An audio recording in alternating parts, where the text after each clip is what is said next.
My wife did something so outrageous that it defied any logic that might have governed our marriage. Her actions were so shocking that they left me breathless. I was literally unable to draw air into my lungs and had to sit down because I was dizzy. The world suddenly felt like it was tilting on a different axis. It felt like a nightmare, but I was wide awake. We were at an expensive restaurant with a group of friends for a Valentine's Day dinner and dance. The evening ended in a way that made it clear my marriage was suddenly over. Until that night, I would never have imagined that my wife would do what she did, especially in such a cold and heartless manner. Her friend Dee tried to reassure me, saying it meant nothing to our marriage. She insisted that Linda loved me a lot and that this would only be one night in our entire lives. She wanted me to ignore the fact that my wife had left the restaurant with some arrogant football player. My wife had never indicated that she wanted to be unfaithful. She had always professed her love for me and had been a great mother to our kids. Now, she had thrown it all away in a moment of impulsiveness. This wasn't rational thinking at all. Had she been hit with some irrational urge or perhaps an inexplicable bout of stupidity? I was furious, and the looks from our so-called friends made it clear they were not going to be any help. I needed to get out of there. I went up to our hotel room, gathered our things, and in my anger, threw all of Linda's belongings in the garbage. I packed the bag and left the hotel. Dee was waiting in the lobby, telling me not to do anything stupid. "Don't worry, Jim. She'll be home in the morning, and your life together will go on. Remember that she loves you very much and she's the mother of your 2 children," Dee said, but I was already leaving. At home, I pulled out a bottle of bourbon from the cupboard above the refrigerator. I poured myself a drink and sat at the dining room table, trying to comprehend what had happened and why. My mind was in overload, and I couldn't believe Linda had done what she did. Why did she do it? Did she hate me that much? I had no indication that she was unhappy or wanted to leave me. Running off with another man without even saying, "I don't want to be married to you anymore," was the part that hurt the most. Shit. The kids. They were at her parents' house for the night. I had planned on picking them up around 10 a.m. after breakfast. I still had to do that. I didn't sleep at all. In the morning, I took a shower, letting the hot water try to clear the fog in my head. The image of Linda walking out kept replaying in my mind. It was like it was happening all over again. Fuck, fuck, fuck. I swore at the shower walls. I had no idea what to do. Was she actually coming back, like Dee had said? Did she expect me to welcome her with open arms, kiss her, and pretend nothing had happened? My world was spinning on a different axis, and I felt lightheaded. I had to sit on the floor in the shower with the hot water pelting me. I made some coffee and sat back at the table, trying to think. I'm a pretty smart guy. I can solve complex problems at work. Up to now, my family life had been straightforward. There were always new situations that required discussion between Linda and me, but this was entirely different. My disgust was so intense that I wanted to do something immediately. But I knew I had to talk to her before taking any action. I called Linda's parents and asked if they could keep the kids for the day. I told them Linda and I had a few things to sort out before picking them up. They were happy to keep the kids, who always got spoiled by their grandparents, so it wasn't a big ask. I went back to another cup of coffee, trying to figure out what to do. Around 2 p.m., a very expensive SUV pulled into my driveway. I could see Linda in the passenger seat and a big guy behind the wheel. They talked for a minute, then she leaned over and kissed him on the lips. I couldn't believe what I was seeing. My rage peaked again. She got out of the SUV and walked up the walkway to our front door. I heard her key in the lock. "Jim, I'm home." I didn't answer. "Jim, I'm home. Where are you, dear?" She came around the corner and saw me at the dining room table with my coffee. "There you are, dear. I'm home. Are you okay?" I just looked at her. "What the fuck do you think? Let me get a cup of coffee, and then we can talk." "Don't bother. I'm sure you'd rather be packing to go back to your new boyfriend. Or is he your boyfriend that you've had for a while now? Don't be ridiculous, Jim. What I did last night was a one-time thing. I'm home, and we need to go get the kids. I called your parents and asked them to keep the kids until tomorrow. Why did you do that? I told them you and I had some things to sort out before we got the kids. What things? My God. Are you brain dead? What the fuck do you think? Are you leaving me? Is that why you left with that guy last night? Why didn't you just tell me you wanted out of our marriage? What the hell are you talking about? I don't want out of our marriage. I love you, I love the kids, and I love our life and home. Then why did you run off with that guy last night, leaving me at the restaurant trying to figure out what the fuck was going on? Jim, darling, it was something I needed to do. The opportunity presented itself, and I had to decide quickly. Didn't Dee talk to you? She was supposed to explain. Oh yeah, she talked to me all right. She told me you were leaving with a football player and would be spending the night with him. She tried to smooth it over by saying you love me, would be back today, and everything would carry on just fine. Well, I am back, and we can get back to our life together. Why did you go have sex with him? Jim, darling, I did it, and I know I've upset you, but you'll see it means nothing to our marriage and our family. I put my hand up to interrupt her. It means a lot to me. A fucking lot. I stood up and went to the kitchen. Linda got up, put her cup in the kitchen sink, and then turned to go to our bedroom. I'm going to clean up. We can talk when you calm down. I couldn't believe the audacity of this woman. She wants me to calm down so we can talk. I waited until she had showered, put on some jeans and a shirt, and came back down. So, what does this mean for our marriage? Are you going to be seeing him regularly now? Oh God, Jim. That was a one-time thing, and I will never be repeating it. I see. So where does that leave us? Dear, the same as it's always been. We're a family. We have us and our children and our careers and this home. Those are all the things that make us a family. What about your boyfriend? Where does he fit into this equation?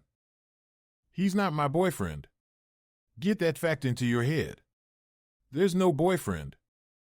Then what the fuck was last night? That was just one night. It was nice for me, but it means nothing to our family. Well, Linda, figure this out. It means a fuck of a lot to me, so get that into your head. I turned and walked away. God Almighty. I can't for the life of me figure out why my wife decided on the spur of the moment to ditch me in front of all our friends and go have sex with some guy just because he's a well-known football player. I know the guy has a reputation as a man-whore, but did that mean she was easy pickings? Was she that weak in character to forget that her husband was right there, in front of her? Really? She had her friend Dee cover for her as she slipped out the back door of the restaurant. The bouncers covered the exit, and one of them even went to the coat check, retrieved her coat, and took it to the parking lot where he had his car. This smelled like shit to me. I got in my car and drove to Dee's house. Her husband Dave answered the door. He looked at me with a sheepish expression on his face and stood in the entrance. It was clear he wanted to know what I wanted before letting me in. I wanted to talk to Dee. About what? What do you think? You're not going to do something stupid or violent, are you? I exhaled deeply. No, I just want to talk to her. I have a few questions. Dave slowly moved aside to let me in. Dee was in the kitchen, rattling dishes in the sink. Dave led the way back, and I didn't even take off my coat. Dee looked at me wide-eyed. Is Linda home? Yes, she's home. Dee exhaled. Good, I'm sure things will be fine now. My anger was building again. Is that what you think? You think my wife of 9 years can ditch me without a thought, take off with some football player, have sex with him all night, and then come home expecting it to mean nothing to me? Nothing to our marriage? That everything will be just as it was before? Is that what you think? Jim, Linda loves you and the kids. This was just a one-time thing. It was an opportunity she took. She knows you love her, and she knows your life together will go on. She will work hard to be the great wife she has always been. Can't you see that? Oh my God, this one was delusional too. If your football hero had asked you to leave with him last night, would you have gone? Dave sat upright, his head swiveling between me and his wife as he waited for her answer. The answer was slow in coming. I know Dave loves me so much that no matter what happened, he and I would go on just as we always have. So, you would have gone with him? Dave watched closely.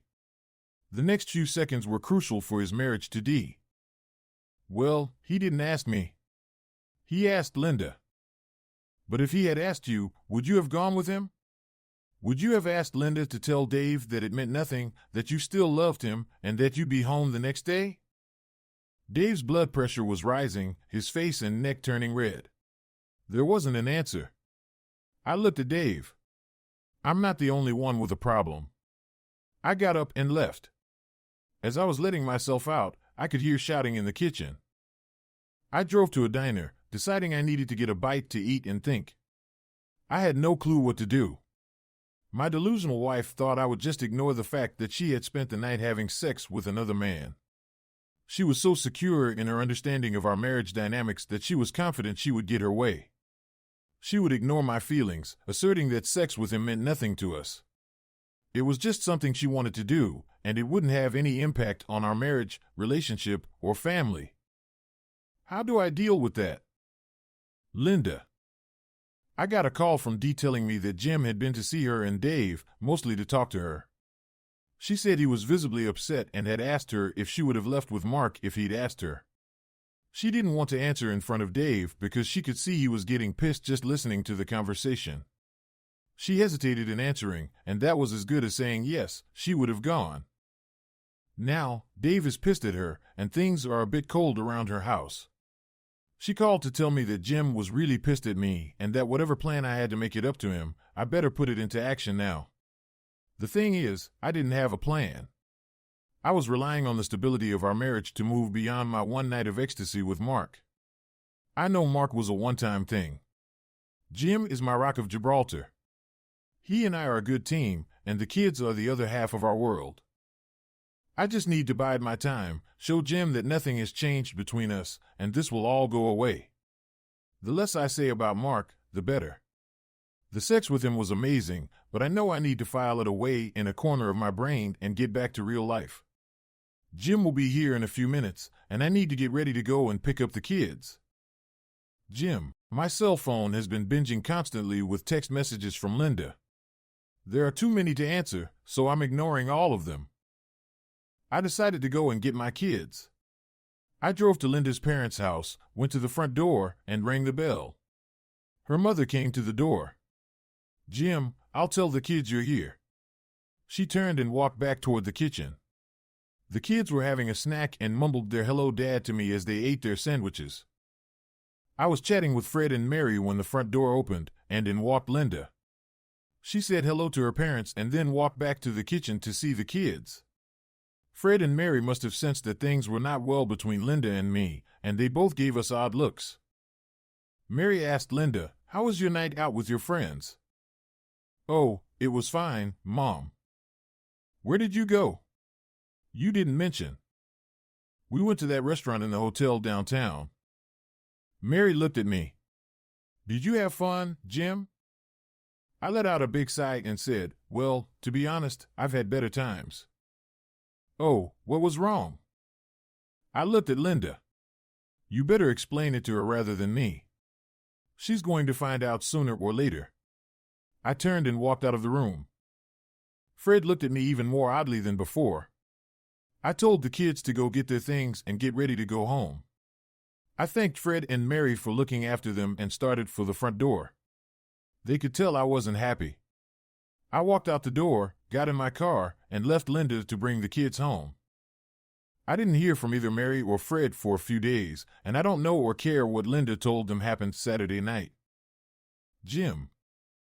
I drove around aimlessly, trying to figure out what to do. My friends weren't really my friends. They had shown me their true colors on Saturday night. I wasn't about to see any of them. Without really thinking about it, I wound up in my driveway. I went into the house, headed to the bedroom, pulled out my overnight bag, and packed some clothes, my toothbrush, and my razor. I also packed my clothes for work the next day. I grabbed my laptop and phone charger, got back in the car, and made my way to the Hampton Inn to check in. Linda. I got home with the kids and saw that Jim wasn't there. I figured maybe he was trying to clear his mind and would be home for supper. I went up to the bedroom to get some things and noticed the closet light was on. When I went to turn it off, I saw some empty hangers on Jim's side of the closet. In the bathroom, his toothbrush and razor were missing. In our home office, his laptop and cell phone charger were gone. I went back to the kitchen and sat at the table. Where was Jim? My imagination went into high gear, and I feared the worst. Had he left? Where had he gone? Had he decided to confront Mark? I hope not. Mark was a big man, very strong, and could easily defend himself and hurt Jim. Maybe Jim just wanted to be by himself for a while. Why did he take off without telling me? I looked around the kitchen. There wasn't a note. I knew he was angry at me for leaving him at the restaurant last night and spending the night with Mark, but I explained to him when I got home that it meant nothing to us, nothing to our marriage, nothing to our family. I love him just the same as always. He'll see that and come home. I know him. Jim. I can't sit at home and listen to Linda tell me again that her spending the night with an asshole football player was nothing I needed to worry about. That she loved me just as much as before and it wouldn't matter at all to us. I had to do something, but what? What the fuck do I do? Do I find out where that fucker lives and confront him? That's probably not a good idea for a couple of reasons. First, the asshole is a big guy and would likely just kick my ass and laugh at me. That extra humiliation isn't something I need right now. I suppose I could take a baseball bat and try my best to get a few hits in before I get my head beaten to a pulp. Second, all that would do is land me in jail for a very long time. I needed neither the criminal record nor the notoriety of being the cuckolded husband who tried and failed to bring justice to the world. No, I needed a better plan. I didn't have a clue what that better plan was at that moment.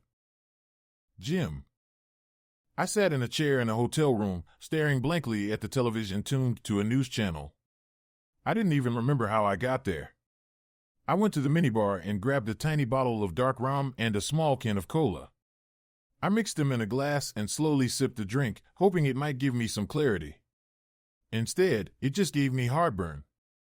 I don't drink much, and now I remembered why. The heartburn joined the ache in my heart, and tears started to flow uncontrollably, dripping onto my shirt. What did I do to deserve this? I must have done something to make Linda leave me like that. I must have failed as a husband. Why else would my wife leave with another man as casually as if she were heading to the supermarket? Why would she drop my hand while dancing and run to someone else? How had I failed Linda? Was it one big thing or a series of little things? Did I take her for granted? Did I stop doing the things that made her fall in love with me? Did I become complacent, boring, and routine? Did I ignore her? Did I forget to show her that I loved her in those little ways that matter? Have I turned into a fat, ugly ogre in her eyes? Did she look at me with regret? Did she think she made a mistake in choosing me as her husband and the father of our children? Were the children even mine? Had she fallen out of love with me? A million questions swirled in my mind, making me dizzy. I lay down on the bed and closed my eyes, hoping to stop the spinning. It only got worse, and my stomach churned. I barely made it to the bathroom in time to empty my stomach into the toilet. Linda. I was starting to worry about Jim. It was very unlike him to go somewhere without telling me. My calls to his cell phone went unanswered. I left 3 voicemails, asking him to come home or at least call me. I sent 4 text messages saying the same. Why didn't he understand that my night with Mark was completely separate from us and meant nothing to our marriage? It was an opportunity to experience something most women can only dream about. To have the attention of a man like Mark was a fantasy come to life. He's a physically powerful man, skilled in making a woman feel special. He's an incredibly skilled lover, knowing exactly how to push the right buttons at the right time. I've never had sex that good before. Maybe that's what's bothering Jim. I forgot about his ego. He'll get over it. I need to let him know when he gets home that he is still my husband and that he is the best thing for me. Besides Mark. Jim, Monday morning. I turned on my cell phone and it started buzzing immediately. There were 62 text messages, a bunch of voicemails, and even more missed calls. A quick scan showed most were from Linda. I deleted them all. After showering and dressing for work, I checked out of the hotel, grabbed a coffee to go, and drove to my office. Inside the safety of my tiny office, I shut the door, unsure how long I could hide there but determined to try. Around 9:30, my boss knocked on the door. When I opened it, he looked at me with wide eyes. "Jim, what the fuck is going on? Linda has been burning up the phone lines looking for you. Are you missing?" I chuckled at the question. "Come in and have a seat, I'll explain." I gave him a brief rundown, saying that Linda and I were dealing with a significant issue impacting our family and would likely need help sorting it out. I didn't go into details about what the issue was. Ralph looked at me and offered, "Okay, you do what you gotta do. Let me know if you need time off or some flexibility in your schedule. I know you have a grip on your workload, and beyond that, I'll leave you alone to sort it all out. If you need my help, just let me know." With that, he left my office, undoubtedly letting his imagination run wild. He'd eventually hear all about it. After 2 cups of coffee and a return of my heartburn, I turned on my desktop computer and started searching for family law lawyers in the area, divorce lawyers. There were lots. It must have been a growth industry, considering the number listed. As I searched the listings, I tried to recall if I knew anyone who had gone through a divorce recently but drew a blank. Then I remembered the lawyer who handled some administrative tasks for us, like our wills. I called the law office of Tommy Brown and asked to speak with him. After a bit on hold, Tommy answered. We had a basic chat about what I wanted to know, and he promised to call me back later that day to talk more. I managed to get through the day without being totally useless at my job. I'm an auditor, a CPA.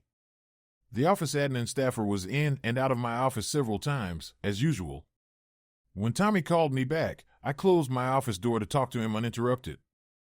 Tommy explained that unless I had photos of Linda with Mr. Asshole football player or a sworn testimony admitting to the affair, the law in New York would pretty much favor her.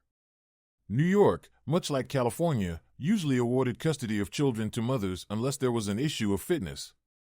Infidelity wasn't considered when ending a marriage. A woman could have multiple affairs, and as long as she fed the kids and acted reasonably as a mother, she would get the kids, a big chunk of her husband's income, and almost always the house. Fathers get to pay the bills and are left with the short end of the stick. Linda. I got home with the kids and noticed Jim wasn't there. I figured he was trying to clear his mind and would be home for supper. I went up to the bedroom to get some things and saw the closet light on. When I went to turn it off, I noticed empty hangers on Jim's side.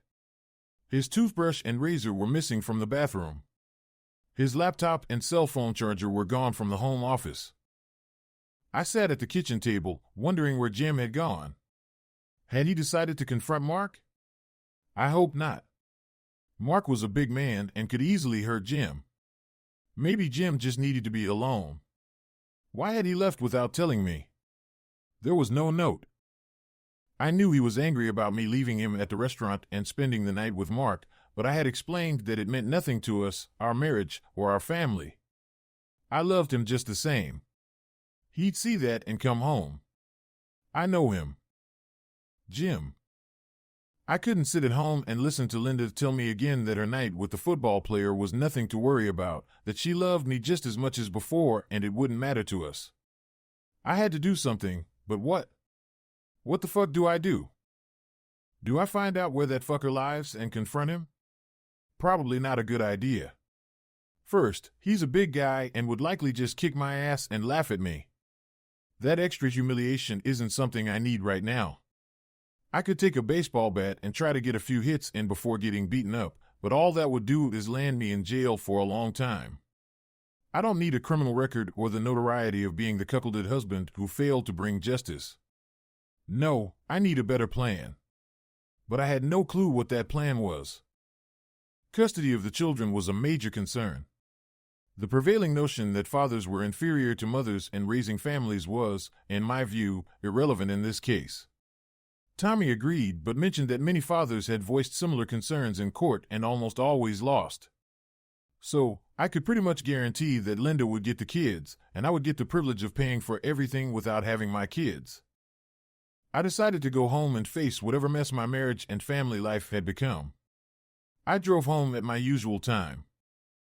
The kids were happy to see me, unaware of the turmoil. They were only 7 and 5 years old.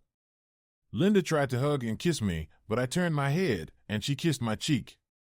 I moved away, created some distance between us, and took my bags to the home office to unpack my laptop and plug in my phone charger.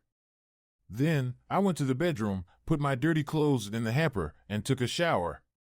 When I came down, supper was almost ready, so I grabbed a beer from the refrigerator.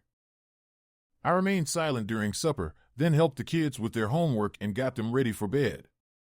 After putting them to bed, I went to the home office to do a few things and then sorted out some clothes to move to the guest bedroom. I took my toiletries in a small travel case to the bedroom and hung things up in the closet. Linda noticed what I was doing and stood in the hallway with her hands on her hips. "What are you doing? What does it look like?" I replied, passing by her with an armload of things to store in the chest of drawers. "Why are you doing this?" "Why not?" I said as I passed by her again. "I'm not sleeping in the same bed as you right now. You made it clear what you think of me as your husband. Since I don't measure up, it's just as well that we sleep in separate bedrooms." "Don't be ridiculous. I told you that Mark meant nothing to me. I love you, and I love our marriage. My one night with him was just that, only one night." I was passing by her again in the hallway. "You didn't love me enough not to do what you did with that asshole. You didn't give me a second thought when you ran out the back door of the restaurant to be with him. Did you think about me or your family at all that night?" I kept going, my anger and blood pressure rising. I passed by with another armload, looked her in the eyes, and asked, "Did you and he use condoms?"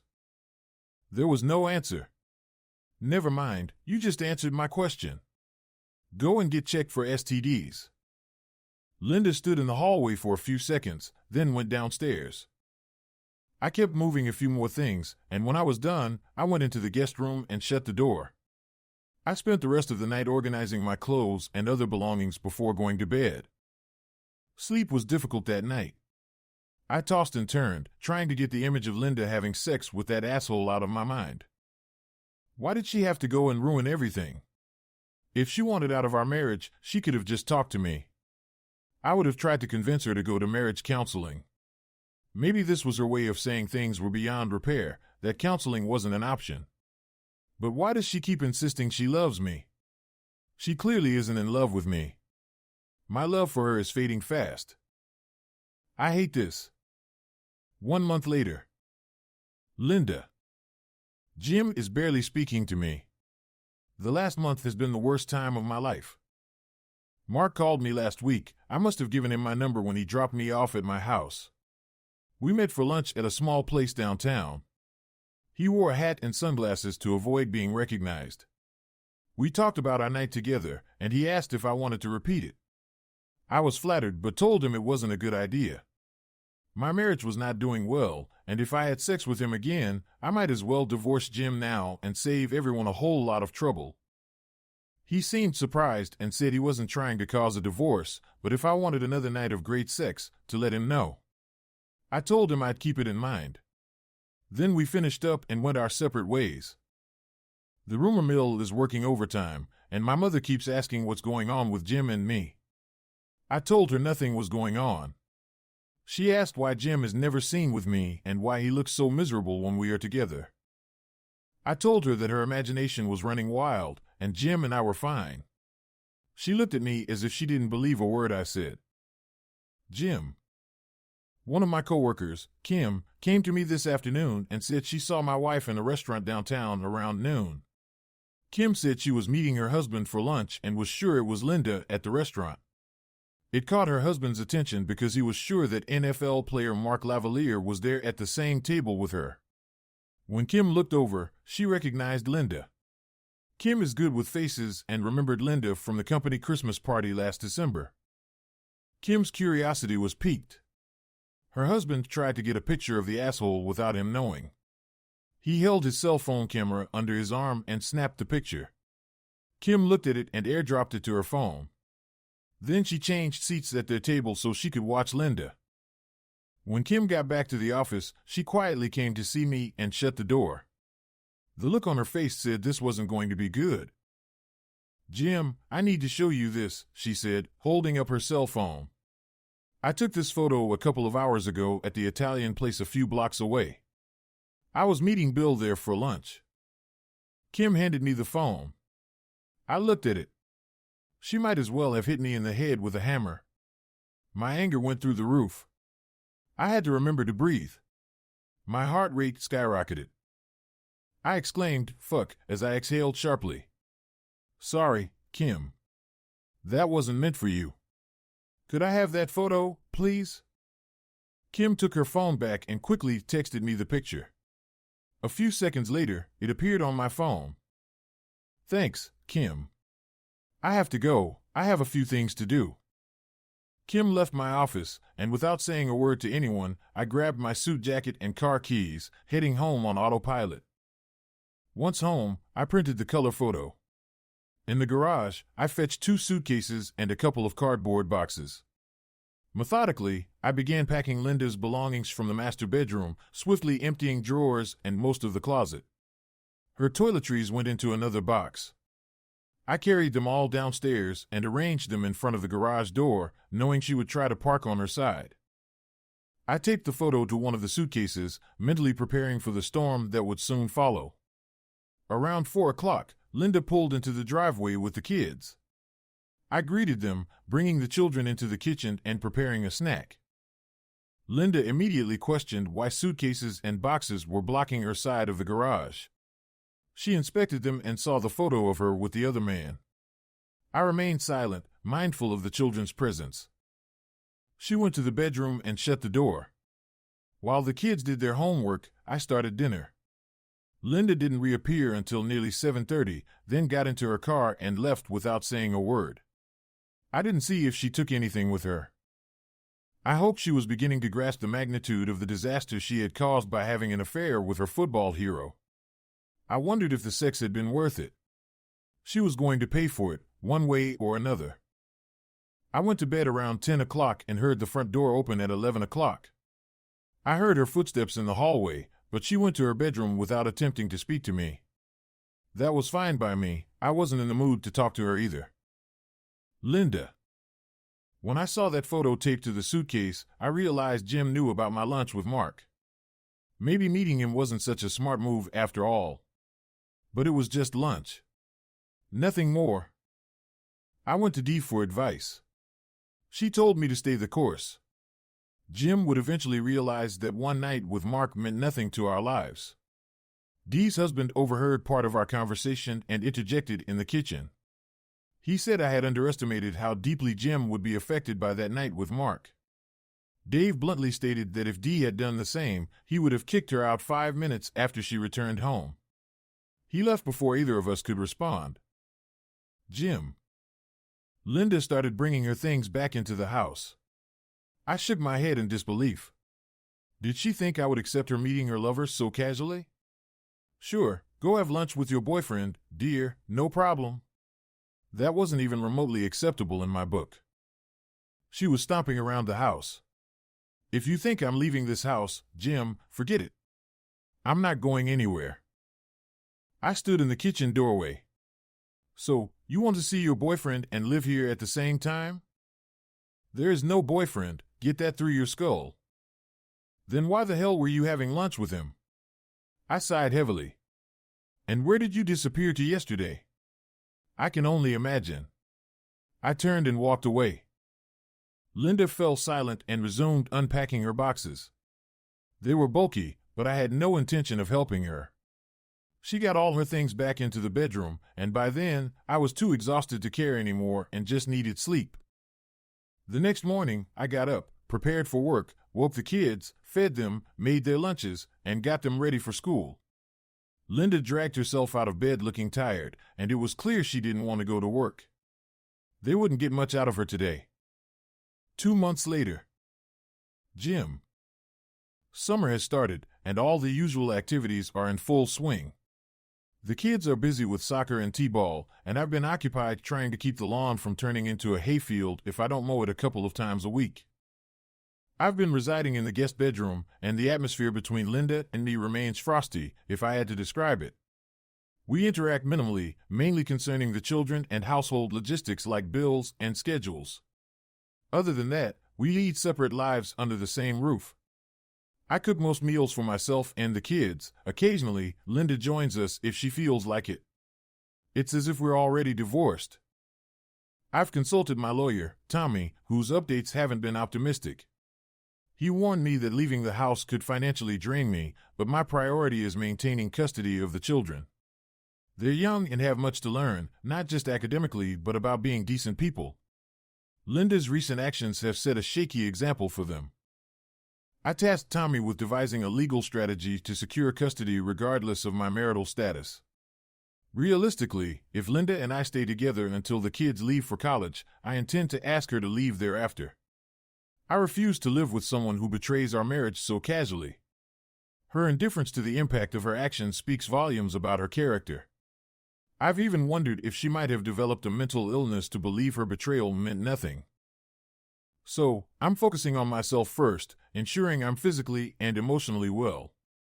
I've returned to fitness activities I enjoyed before family life took precedence. Running, which I had neglected, became a priority again. After Linda's rendezvous with her boyfriend in March, I realized I'd become the out-of-shape husband, more dedicated to work and chores than to myself or my marriage. Linda holds a responsible position at a real estate agency, managing administrative tasks for agents. Perhaps her fantasy with a jock alleviates her job's monotony, but it's me who handles the day-to-day responsibilities of family life, caring for the kids, maintaining the house, and managing our affairs. That's the role of a husband. So, I started waking up earlier each morning to hit the sidewalks for a few miles. The first couple of weeks were brutal. My lungs felt like they might give out, and my legs were heavy as lead. At times, I half-jokingly thought maybe I'd have a heart attack, and Linda would collect a hefty insurance payout, pay off the mortgage, and move on to find a new husband to do her bidding. The thought infuriated me, pushing me to run faster and farther. Near my workplace, there was a fitness gym where I started spending my lunch breaks attending classes and focusing on my upper body strength. I discovered a liking for spin classes, despite not having ridden a bike since my university days.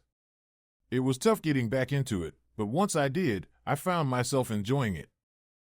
During school breaks, I took the kids hiking whenever I could persuade them to join me. I made it fun, mixing in activities and snacks. Sometimes we'd pack sandwiches and water, and occasionally we'd stop at a fast food joint they liked. Most of the time, I didn't bother inviting Linda along. If she found out, she'd act offended. When I did invite her, she joined us sporadically. Mostly, it was just me and the kids. In July, I bought a bicycle from Walmart, nothing fancy, just one with 15 speeds and somewhat fat tires. I rode it around town and on some trails, often struggling to keep up with others who were more experienced. I looked and felt like a novice, and my bike wasn't cut out for rugged trails, but I persisted and slowly improved. While cleaning out the garage, I unearthed my old guitar from beneath a pile of junk. I couldn't recall why I had stopped playing it. Back in the day, I had taken lessons as a kid and even played in a neighborhood garage band with friends, though we were terrible. Eventually, we abandoned our rock star dreams, went to college, got jobs, met women, and started families. Life took over. As the saying goes, better to have loved and lost than never to have loved at all. I dusted off the guitar, noticing some strings needed replacing and the wood could use a polish. It was a used 6-string acoustic that sounded decent in its prime. I made a mental note to get new strings and see if I could still play it. August. Gym. God, if it weren't for my kids, I sometimes wish someone would just put an end to my misery with a bullet to the brain. I promise to do whatever it takes to protect my children, but Lord knows there are limits. I'm not sure where my breaking point is, but after enduring this hell for 6 months, some days it feels like 60 years. Every time I glance at Linda, she's putting on a facade of normalcy. It's been months since we've touched each other. I reside in the spare bedroom while she occupies the master bedroom, and our paths never cross. Our conversations are limited to matters concerning the kids and household tasks. If she wants to leave, I wish she would just go ahead and do it. All we're doing now is avoiding the inevitable. I know she wants me to surrender and return to our pre-February life, but I can't do that. Her belief that sleeping with another man has no impact on our marriage still stands. She continues to insist that I should simply forget about it and carry on with our family life as if nothing happened. I've spoken to Dee and Dave, hoping Dee would empathize with my perspective. Maybe she could talk to Linda and help her understand how I feel. Linda and Dee still converse frequently. Perhaps it will make a difference, perhaps not. A couple of Fridays ago, some colleagues invited me to karaoke happy hour at a bar near our office. Initially reluctant, I eventually agreed after the girls persisted enough. What the hell, I thought. I needed a break from hiking and sweating. I texted Linda that I was going out after work and she was in charge of the kids. Her response was a simple okay. A beer and some adult conversation in a non-work environment sounded like just what I needed. The atmosphere at the bar was a welcome change, and the first beer went down quickly. I knew I should pace myself with alcohol, but tonight I needed this. Karaoke was hilarious. Watching office mates pretend to be rock stars was a riot. I nearly burst out laughing when 2 ladies attempted a Taylor Swift song and fell short. They challenged me to sing next. I hadn't sung much since my days playing with friends in a garage band 18 years ago, but I felt a rush of nerves. I chose This Town by Irish musician Niall Horan. You might remember him from One Direction. It's a poignant song with lyrics that resonated with my current life. I'd heard it often in the car and added it to my biking playlist, so I knew it well. The stage had monitors displaying lyrics, and I did my best to follow along, starting with, "Waking up to kiss you and nobody's there. The smell of your perfume still stuck in the air. It's hard. Yesterday I thought I saw your shadow running round. It's funny how things never change in this old town, so far from the stars." My nerves initially held me back, but I gathered my courage to do justice to the song. Despite the noise and chatter in the bar, I focused on singing for myself, not for anyone else. I pushed through, determined to give the song its due. And I want to tell you everything, the words I never got to say the first time around. And I remember everything, from when we were the children playing in this fairground. Wish I was there with you now. I don't remember much else except that I made it through to the end of the song and received a small round of applause from my colleagues. Sitting back down at the table, everyone was unusually quiet. I wasn't sure why. I anticipated being teased mercilessly for my off-key singing and generally poor performance. However, one of the women abruptly stood up, announcing she had to leave. She gathered her belongings and started to depart. Before she left, she came over to me, placed a hand on my shoulder, leaned in close, and whispered discreetly in my ear so only I could hear, "Your wife is a fucking idiot." With that, she patted my shoulder again and left. A few minutes later, I stood up, took a small sip of my beer, leaving more than half of it untouched. I put on my suit coat, grabbed my briefcase, thanked my colleagues for the invitation, and left to head home. Sitting in my car, I quietly cried. It was dawning on me that a new chapter of my life was about to unfold, one without Linda. Linda. I've tried over and over to make Jim understand that my night with Mark meant nothing to our relationship. It was a spontaneous opportunity one seized, and while the memory of that night will stay with me forever, I don't regret it. It doesn't diminish my love for Jim or my desire to grow old with him. But he completely misunderstands and thinks I no longer want him. I do want him. These past few months without him beside me in bed at night have been unbearable. I crave his touch, to feel the warmth of his body next to mine, his lips on mine and all over me like before. I want to hold his cock in my hand and feel his response, to feel him on top of me with my legs wrapped around him, pushing into me, to feel him climax inside me. I want to feel his love. Why can't he see that I still love him? October. I've been practicing guitar in the basement as much as possible. The ability to play hasn't returned as quickly as riding a bicycle, but I've grasped the basics and can remember most of the chords needed for the songs I want to play. Classical guitar is the most challenging, especially the technical aspects and reading music, which remains a hurdle for me. I received a message from my colleagues at work informing me that the bar hosting karaoke on Fridays also had amateur night on Tuesdays. Curious, I decided to drop by after work and check it out. The manager recognized me from karaoke night and offered me a spot as the third act on Tuesday. Showtime was 8 o'clock, and I'd likely be on around 8:30. I thanked him and left, feeling a mix of nerves and excitement. On that Tuesday, my nerves were through the roof. Arriving at the bar, the manager informed me that one of the scheduled performers had canceled, bumping me up to the second slot. If I had more than one song prepared, it would be perfect. Drawing inspiration from Niall Horan, I had 3 of his songs ready, plus a track by Ed Sheeran, all popular with the ladies, as I later realized. At the time, I was just aiming for songs that were easy to play and sing.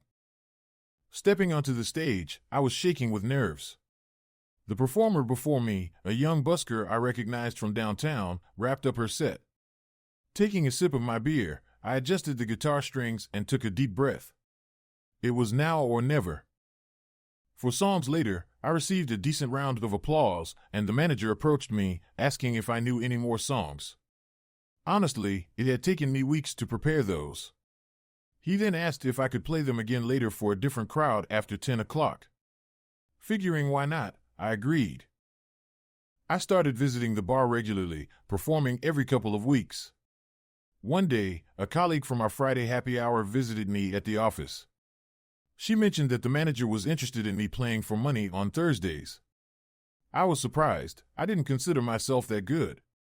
After work, I stopped by the bar and spoke with Steve, the manager, who offered me $150 to play 3 30-minute sets on Thursday nights at 8 o'clock. And so, my journey as an amateur musician began. I hadn't planned to give up my day job for music, but it provided a welcome distraction from my troubles at home. Speaking of which, Linda seemed oblivious to the damage done to my trust in her.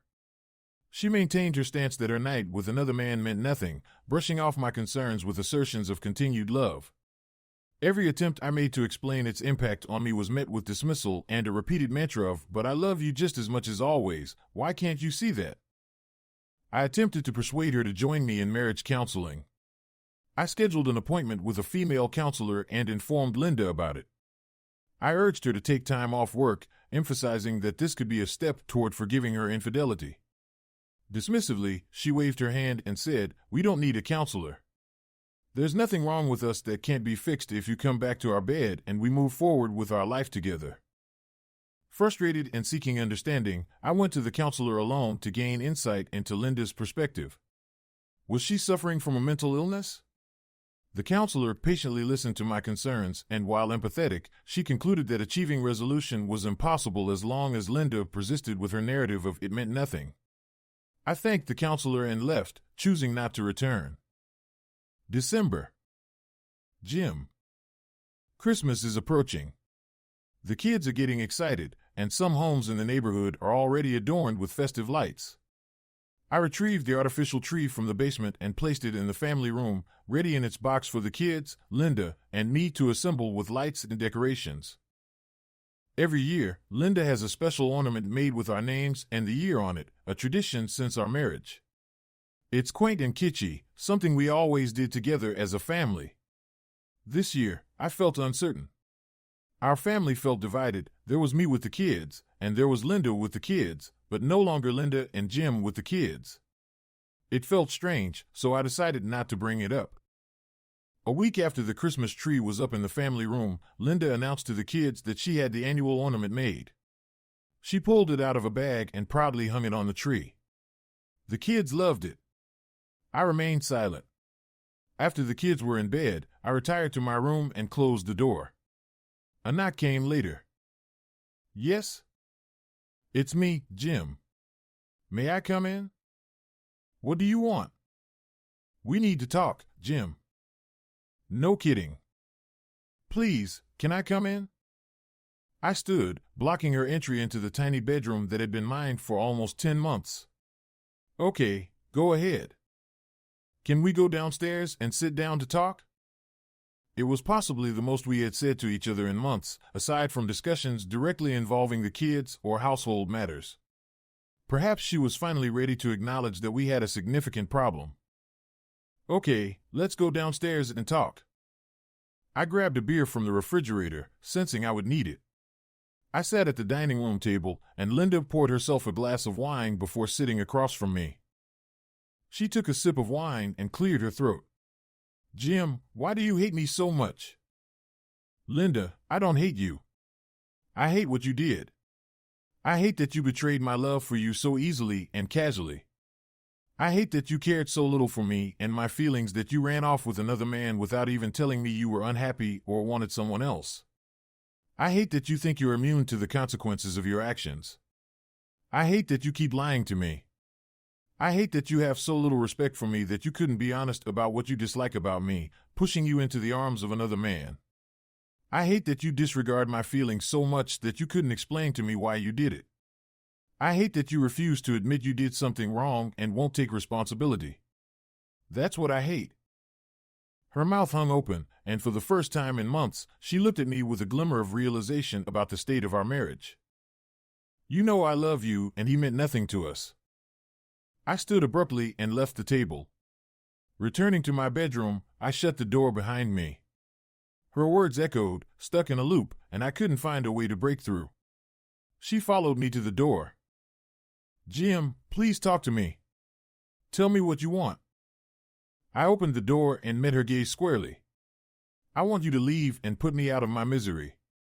I want to be free of a cheating wife.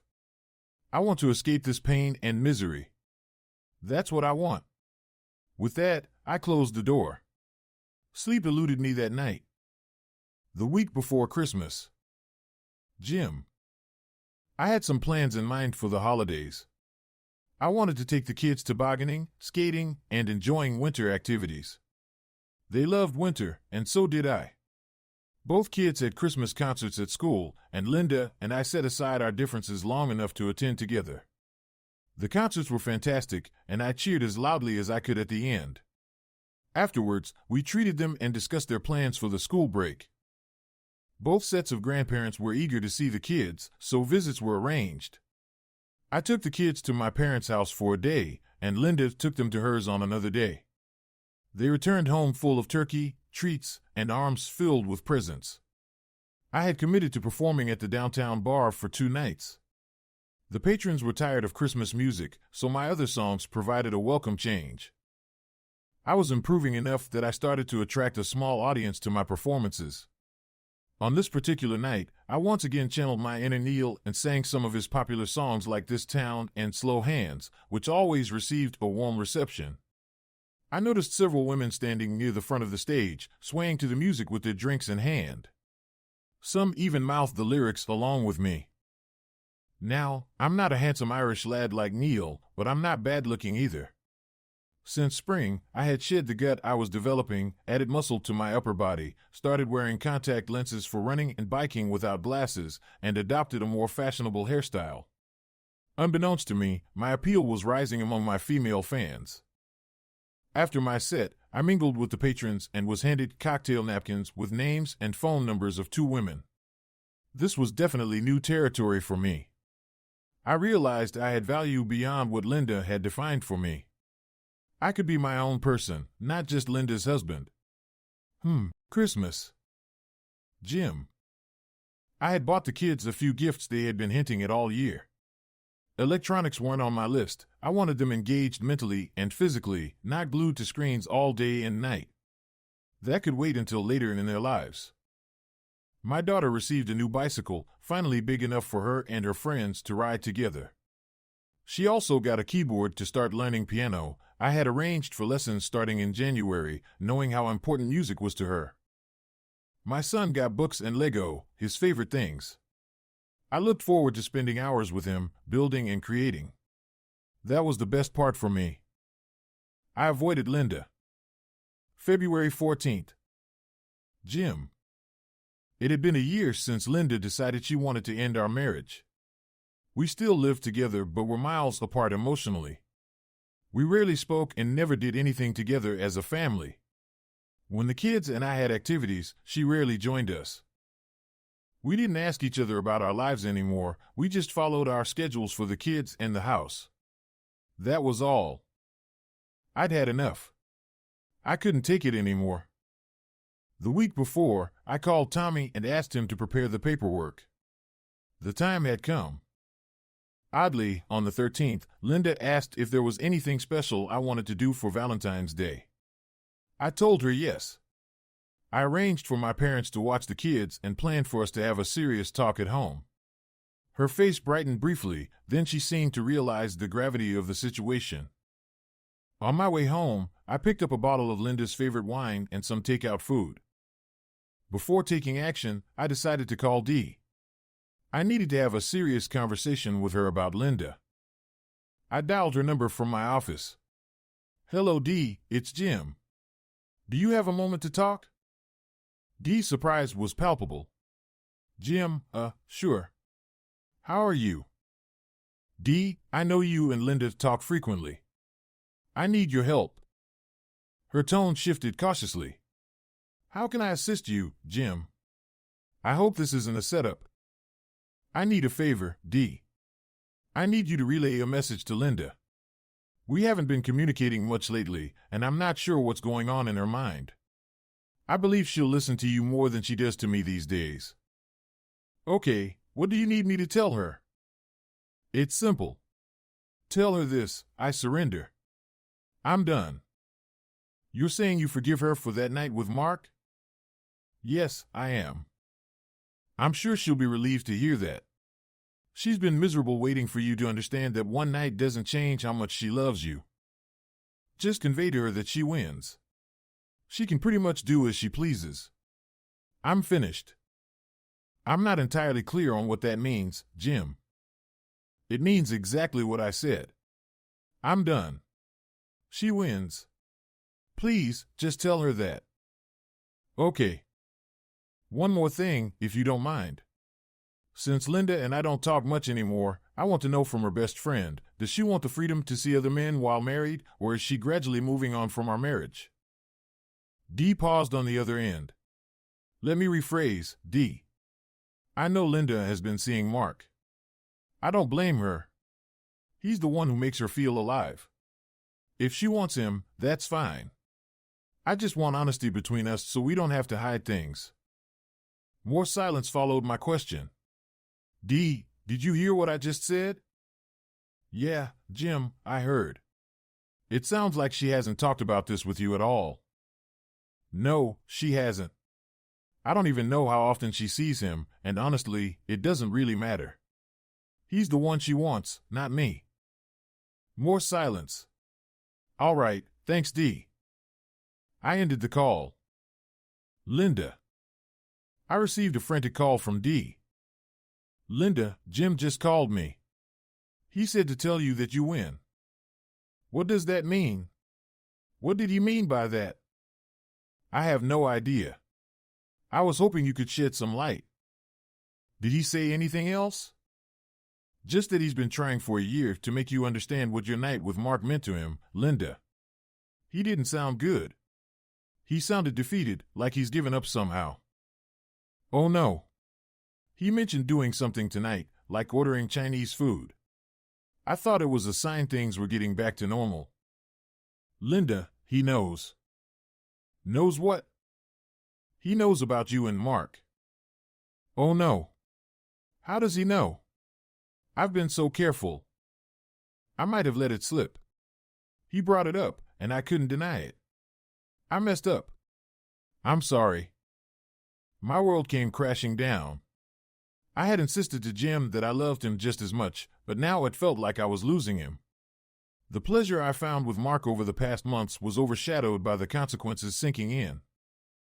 "I have to go, Dee." I hung up. Later that evening, Jim arrived home around 7 p.m., carrying a couple of bags alongside his briefcase. He didn't speak, placing the food bags on the kitchen counter before heading to his bedroom to change into jeans and a long-sleeved t-shirt. Returning to the kitchen, he set out plates and cutlery. He served dinner and poured me a glass of wine. We sat at the dining table, eating in silence. He hadn't uttered a word since he arrived. These words echoed in my mind, haunting me. Had I ruined my marriage? I always believed Jim loved me unconditionally, enough to forgive my night with Mark quickly. Was I wrong? Did he see it as a rejection of him as my husband? Did Mark threaten his ego? So, Jim, I finally spoke up. We need to talk, dear. He swallowed hard, nodded, and cleared his throat. Yes, Linda, we do need to talk. There's a lot on my mind, but to keep things civil between us, I'll keep this brief. I felt a surge of worry about my night with Mark. In that moment, I wished I could turn back time a year and never have gone to him. I wished I had resisted and kept my distance. Linda, over the past year, you've repeatedly tried to downplay your affair with your guy. But as you know, I haven't accepted your claim that it meant nothing to us. I want to make it clear once more, for the last time, that it meant something to me. He took a sip of his drink. I sat silently, knowing my world was about to explode. For the past year, I've tried to prioritize our children. Initially, I tried to make you understand that your brief affair wasn't acceptable to me. You brushed it off and ignored the impact of your betrayal. I suggested marriage counseling, but you refused.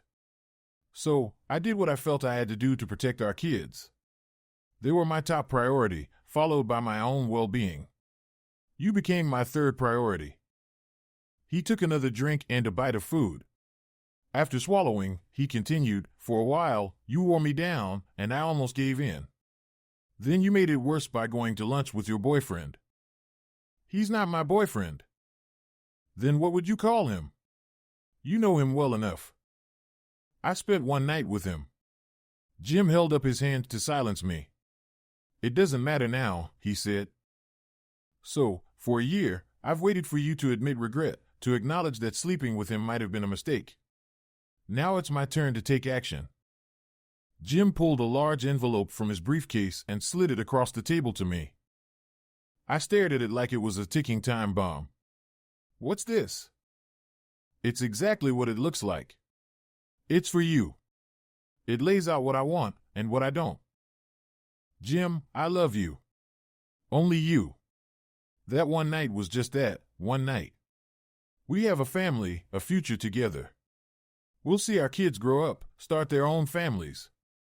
I even thought maybe we'd have one more. Can't you see how much I love you?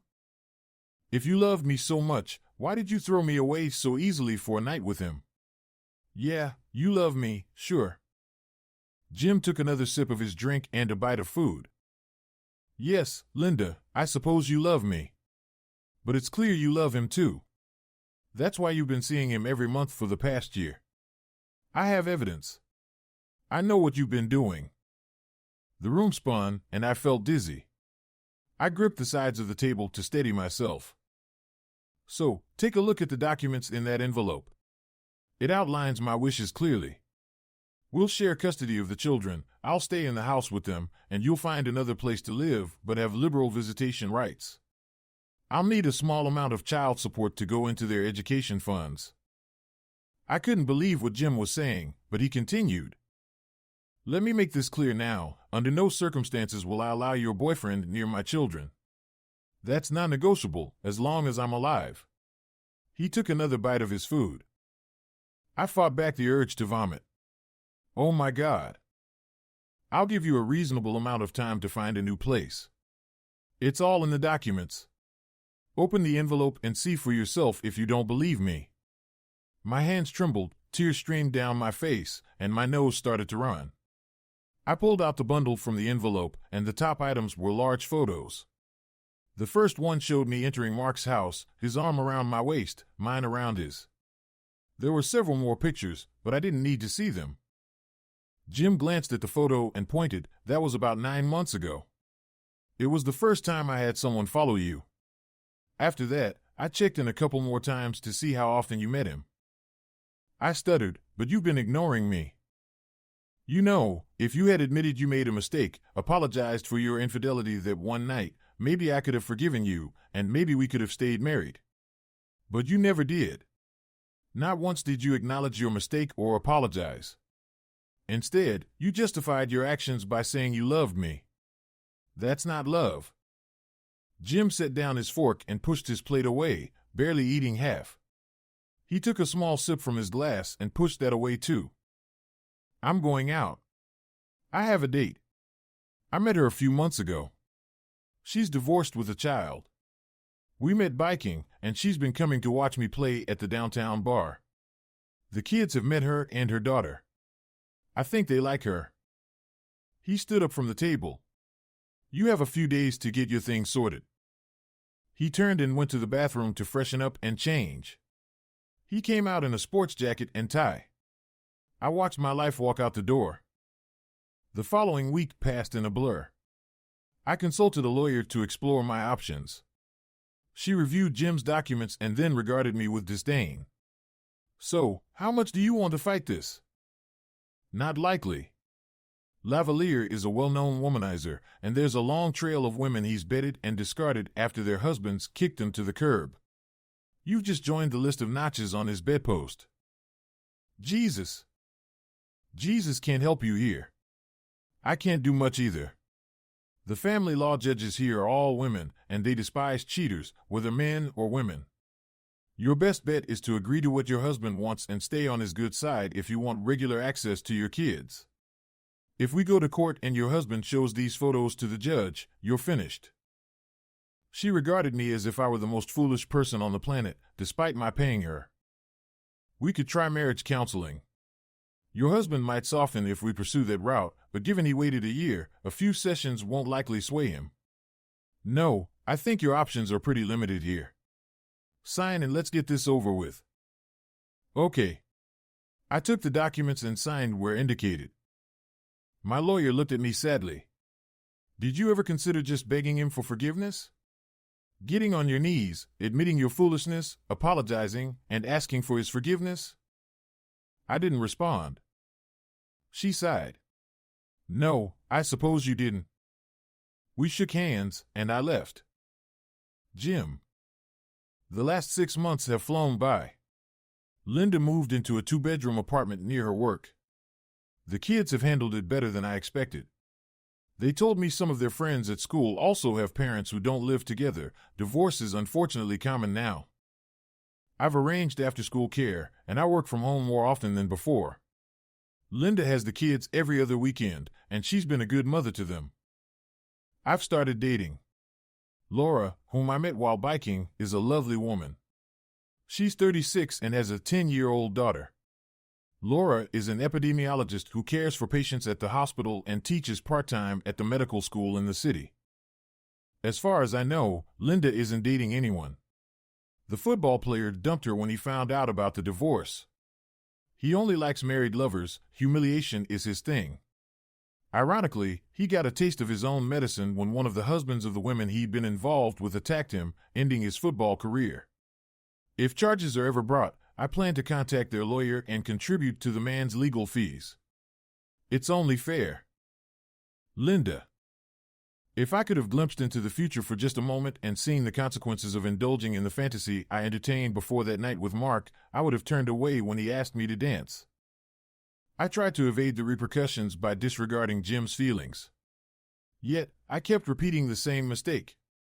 Almost absent-mindedly, I met Mark for lunch, got caught by one of Jim's colleagues, and a few days later found myself in Mark's bed for an afternoon. Afterwards, guilty as I felt, it was hard to deny how good it had felt, especially since Jim was sleeping in the spare bedroom, barely acknowledging me. What choice did I have? I have needs too. I deluded myself into believing I could have Mark and my family life simultaneously. When Jim began spending time with the kids without me, and then started doing things for himself, I feared he might leave me. But Dee assured me if I waited it out, he would come back around, missing me in his bed. He didn't. I got my apartment organized and prepared for the kids to visit. They even helped me unpack. Jim was generous, giving me everything I asked for from the house and more. I noticed our wedding album among the boxes he sent me. I placed it on a shelf. Alone in the apartment, I began to grasp what I had sacrificed for a few hours with a man who cared nothing for me, only boasting that he had slept with another man's wife. I heard he was visited by one husband and his football career ended. Good for him. My own life feels over. Jim is moving forward. He spent a year waiting for me to come to my senses, but I never did. I was so sure he would see things my way, that he would let me have my one night and leave it at that. Why couldn't he give me that? Now I understand. If I was unfaithful once, what would stop me from doing it again? If he had forgiven me this time, I would assume he would do so again. After all, I told him I loved him, and it meant nothing to me. If it meant nothing, why did I do it? Because I was foolish. Linda. I went to the bar where Jim performs every other Thursday. I sat at the back so he wouldn't see me, ordered a glass of wine, and waited for his show to start. There was a striking blonde woman assisting him with setup, fetching him a beer and herself a glass of wine from the bar. Once he tuned his guitar and adjusted the sound system, he took a sip of his beer and engaged in conversation with her. She seemed particularly attentive to him. Just before he began his performance, they shared a kiss, and she settled at a nearby table. He was impressive. I hadn't realized my husband possessed such talent. Well, my almost ex-husband. He performed 4 songs, concluding with one unfamiliar to me, though a few lines lingered in my memory. Some mistakes get made. That's all right, that's okay. You can think that you're in love, when you're really just in pain. Some mistakes get made. That's all right, that's okay. In the end, it's better for me. That's the moral of the story. I couldn't stay to hear more. I had to leave. 6 months later. Jim. Every week, I grow more adept at navigating the challenges of being a single father. I still have some communication with Linda when the kids stay with her. I've come to resent her less. I'm forging my own path, and overall, I consider myself fortunate. I met Laura and her daughter, and we're taking things slowly. We share many interests, and our children get along well. That's crucial. We both understand the devastation of infidelity, we've discussed it, and I believe we agree it's a relationship killer. Linda. So, kids, what do you want to do this weekend? They were unsure. They mentioned that their father was renovating the garage, creating an office space. They said Jim was starting his own consulting business, though they weren't quite sure what that entailed. They also mentioned that Laura and her daughter Beth had moved into the house. Oh, no. That was the final blow. I had been completely replaced as Jim's wife. There was now a new woman in his life. I was foolish. I had a whole year to mend the mess I created, but I didn't. Instead, I made it worse. When Jim confronted me with the photos of me with Mark, I was exposed. All my declarations of love for him vanished in an instant. But it wasn't just that final revelation. Every time I slept with that jerk Mark, I was throwing away our marriage. Every single time. I can't stop crying now.